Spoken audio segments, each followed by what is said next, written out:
Hello, welcome back to our channel ഗ്ലിസ് by Mahnoor. അപ്പോൾ ഇന്ന് നമ്മളിവിടെ ഉണ്ടാക്കാൻ പോകുന്നത് വളരെ ടേസ്റ്റി ആയിട്ടുള്ള ക്രീമി ആയിട്ടുള്ള പാസ്തയുടെ റെസിപ്പിയാണ് പറയാൻ പോകുന്നത്.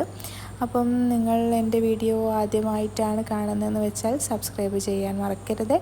ബെല്ലൈക്കൺ കൂടി ക്ലിക്ക് ചെയ്തിട്ടുണ്ടെങ്കിൽ ഞാനിടുന്ന വീഡിയോസൊക്കെ നിങ്ങൾക്ക് പെട്ടെന്ന് തന്നെ കിട്ടും കേട്ടോ. പിന്നെ ലൈക്ക് ചെയ്യാനും ഷെയർ ചെയ്യാനും കമൻറ്റ് ഇടാനും മറക്കരുത്. അപ്പം വളരെ ഹെൽത്തി ആയിട്ടുള്ള ഈ ഒരു പാസ്ത റെസിപ്പി എങ്ങനെയാണെന്നുള്ളത് നമുക്ക് നോക്കിയാലേ. ഹെൽത്തി എന്ന് പറയുമ്പോൾ കുറച്ച് മൈദ ചേർക്കുന്നുണ്ട് കേട്ടോ. അപ്പം ഹെൽത്തി കുഴപ്പമില്ല. ഓക്കെ, അപ്പം ഞാനത് ഫ്യൂസിലിട്ടതാണ് ഉണ്ടാക്കുന്നത്. അതിൻ്റെ മുകളിൽ എഴുതിയിട്ടുണ്ട്. അപ്പം നിങ്ങൾക്ക് വായിച്ചാൽ മനസ്സിലാവുമല്ലോ. അതിൻ്റെ ടൈമും കാര്യങ്ങളൊക്കെ ഇതിൽ കൊടുത്തിട്ടുണ്ട്. പിന്നെ ഈ പാസ്ത 100% വീറ്റ് കൊണ്ട് ഉണ്ടാക്കിയതാണെന്നാണ് പറയുന്നത്. പിന്നെ ഇതിൻ്റെ പുറകെ ഉണ്ടാവും എങ്ങനെ അത് ബോയിൽ ചെയ്യണം, എത്ര ടൈം എടുക്കണം എന്നൊക്കെ. ഞാനിത് വാങ്ങിയിട്ടുള്ളത് നെസ്റ്റോ എന്നാണ്. അപ്പം ഇത് നമുക്ക് ഒരു പാത്രത്തിലിട്ടിട്ട് അതിലേക്ക് കുറച്ച് വെള്ളം ഒഴിച്ചിട്ട് കുറച്ച് ഉപ്പും വെളിച്ചെണ്ണയും കൂടെ ഒഴിച്ചിട്ട്, വെളിച്ചെണ്ണ അല്ല ഏത് ഓയിൽ വേണമെങ്കിലും ഒഴിക്കാം കേട്ടോ. എന്നിട്ട് നമുക്കതൊന്ന് വേവിക്കാൻ വയ്ക്കാം. ഓക്കെ, ഓരോ പാസ്തയ്ക്കും ഓരോ ടൈമാണ് വരിക. അത് അതിൻ്റെ പാക്കറ്റിൻ്റെ മുകളിൽ എഴുതിയിട്ടുണ്ടാവും. ഈ പാസ്തയുടെ ടൈം 9 മിനിറ്റ് ആയിരുന്നു കേട്ടോ. ഓക്കെ, അപ്പോൾ അത് കഴിഞ്ഞതിന് ശേഷം നമ്മളൊരു പാൻ സ്റ്റൗവിൽ വെച്ചിട്ടുണ്ട്. അപ്പം പാനൊന്ന് ചൂടാവട്ടെ. ചൂടായി വരുമ്പോൾ നമുക്കതിലേക്ക് ബട്ടർ ഇടാം. അപ്പം ബട്ടർ ഇട്ടിട്ട് അതൊന്ന് മെൽറ്റാവുന്ന വരെ നമുക്കത് വെയിറ്റ് ചെയ്യാം. പിന്നെ ഞാൻ ഇതിലേക്ക് ഇട്ടത് ചിക്കനാണ്. ചിക്കൻ ഒന്ന് ജസ്റ്റ് മാരിനേറ്റ് ചെയ്തിട്ടുണ്ട് കേട്ടോ. കുരുമുളകും ഉപ്പും ഇട്ടിട്ടൊന്ന് മാരിനേറ്റ് ചെയ്ത് വെച്ചിട്ടുണ്ട്. ആ ഒരു ചിക്കനാണ് ഈ ബട്ടറിൽ ഇട്ടിട്ട് നമ്മൾ പൊരിച്ചെടുക്കുന്നത്.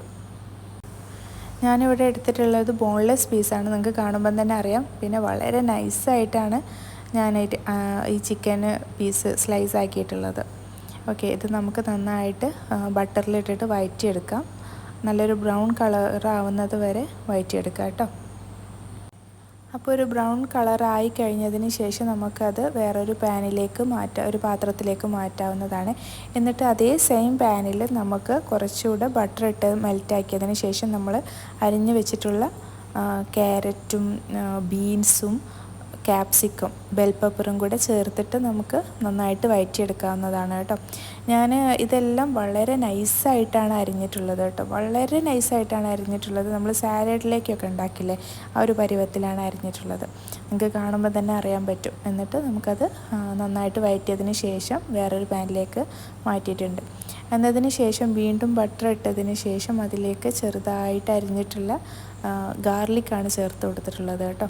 ഗാർലിക്കിലേക്ക് കുറച്ചുകൂടെ ബട്ടർ കുറവാണെന്ന് തോന്നിയപ്പം കുറച്ചുകൂടെ ബട്ടർ ഇട്ട് കൊടുത്തിട്ടുണ്ട്.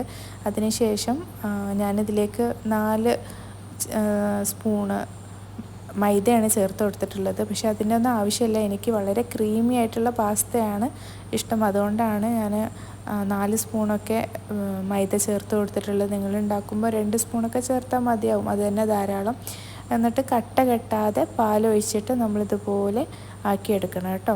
എന്നിട്ട് കുട്ടികൾക്ക് കുറുക്കുണ്ടാക്കിയില്ലേ, ആ ഒരു രൂപത്തിൽ വേണം ഈ ഒരു മിക്സ്ചർ തയ്യാറാക്കാൻ വേണ്ടിയിട്ട്.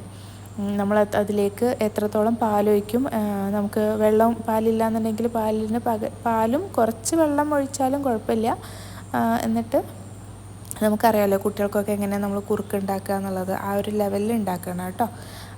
നമ്മൾ നല്ലൊരു ക്രീമി ടെക്സ്ചറിൽ കിട്ടുന്നത് വരെ നമുക്കിതിങ്ങനെ ഇളക്കി പരുവത്തിൽ വെള്ളവും പാലൊക്കെ ഇങ്ങനെ മിക്സാക്കിയിട്ട് ഇങ്ങനെ റെഡിയാക്കി കൊടുക്കാം. എനിക്ക് ഉണ്ടാക്കുമ്പോൾ നല്ല ക്രീമി ടെക്സ്ചർ കിട്ടാൻ വേണ്ടിയിട്ടാണ് ഞാൻ അത്രയും മൈദയും പാലൊക്കെ ചേർത്തിട്ടുള്ളത്. ഓക്കെ, ഇപ്പോൾ അത് ഏകദേശം റെഡിയായെന്ന് തോന്നുന്നുണ്ട്. അപ്പം ഇനി പണികളൊന്നുമില്ല.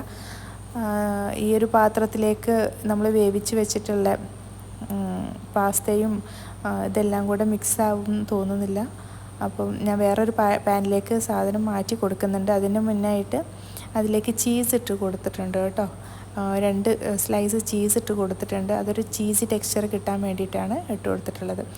അപ്പം ഞാൻ വേറൊരു പാൻ എടുത്തിട്ട് ഒരു ബിരിയാണി പോട്ടാണ് എടുത്തിട്ടുള്ളത്. അതിലേക്ക് നമ്മൾ അരിഞ്ഞു വെച്ചിട്ടുള്ള വെജിറ്റബിൾസും പിന്നെ ചിക്കനും പിന്നെ അതിലേക്ക് സ്വീറ്റ് കോണാണ് ചേർത്ത് കൊടുത്തിട്ടുള്ളത്. അതും പാസ്തയും എല്ലാം കൂടെ കൂടിയിട്ട് നമ്മൾ ഉണ്ടാക്കി വെച്ചതെല്ലാം കൂടെ കൂടിയിട്ട് മിക്സ് ആക്കുകയാണ് ചെയ്യുന്നത് കേട്ടോ.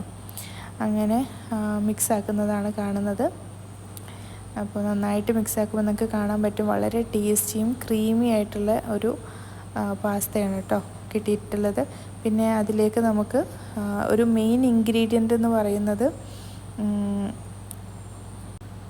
ഫ്രഷ് ക്രീമാണ്. ഫ്രഷ് ക്രീം മാത്രമല്ല, ഒറിഗാനോ കൂടെ നമ്മൾ ചേർക്കുന്നുണ്ട് കേട്ടോ. ഫ്രഷ് ക്രീം ഇപ്പം ഫ്രഷ് ക്രീമാണ് ഇട്ടിട്ടുള്ളത്. എന്നതിന് ശേഷം നമ്മളത് നന്നായിട്ട് വഴറ്റി കൊടുക്കുക. അതിന് ശേഷം അപ്പം കുറച്ചുകൂടെ ക്രീമി ടെക്സ്ചർ നമുക്ക് കിട്ടും കേട്ടോ. അതിനുശേഷം നമ്മൾ അതിലേക്ക് ഒറിഗാനോ കൂടെ ചേർത്ത് കൊടുക്കണേ.